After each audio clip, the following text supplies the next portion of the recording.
एकटा थांबलेला मी आणि तिथं एखादी हुबेहूब एखादी मुलगी माझ्यासोबत थांबलेली आहे असं दाखवलं. एक एआय जनरेटेड फोटो तुमचं आयुष्य कसं उद्ध्वस्त करू शकते हे आपण आज पाहूया.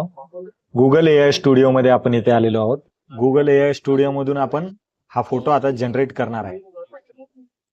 ह्या इथून एक फोटो अपलोड केला मी, माझा डाउनलोड केलेला फोटो होता आणि हा फोटो टाकला आणि इथं टाकलं ऍड इंडियन गर्लफ्रेंड आणि थोड्याच वेळात तुम्ही पाहाल इथे एक फोटो जनरेट होईल.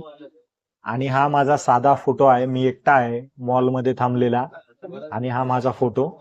आणि हे बघू शकता तुम्ही एआय न काय केलंय.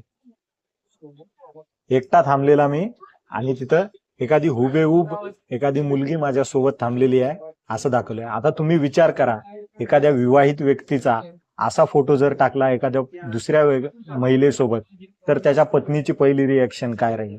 तुम्ही विचार करा, एखाद्या मुलाचं लग्न जमलंय, एखाद्या मुलीचं लग्न जमलंय आणि तिचा असा फोटो एआय जनरेटेड केला आणि तिच्या होणाऱ्या पतीला किंवा पत्नीला पाठवला तर काय होऊ शकते. तर मी तिथं माझ्या हातामध्ये एखादी दारूची बाटली सुद्धा दाखवू शकतो, माझ्या हातामध्ये सिगरेट सुद्धा दाखवू शकतो. म्हणजे एआयचा किती मोठ्या प्रमाणात मिसयूज सुद्धा होऊ शकतो. जर त्याचा चांगला उपयोग आहे तर त्याचे साईड इफेक्ट सुद्धा आहेत. जर तुमच्याकडे असा काही फोटो आला तुमच्या ओळखीच्या व्यक्तीचा तर सर्वात अगोदर त्याची खात्री करा तो फोटो एआय जनरेटेड आहे का नाही.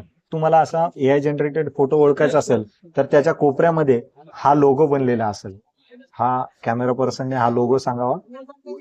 काही ऍप आहेत जे ते वॉटरमार्क पण वापरत नाहीयेत, तर त्यामुळे एआयचा वापर करताना सांभाळून करा आणि काळजीपूर्वक करा.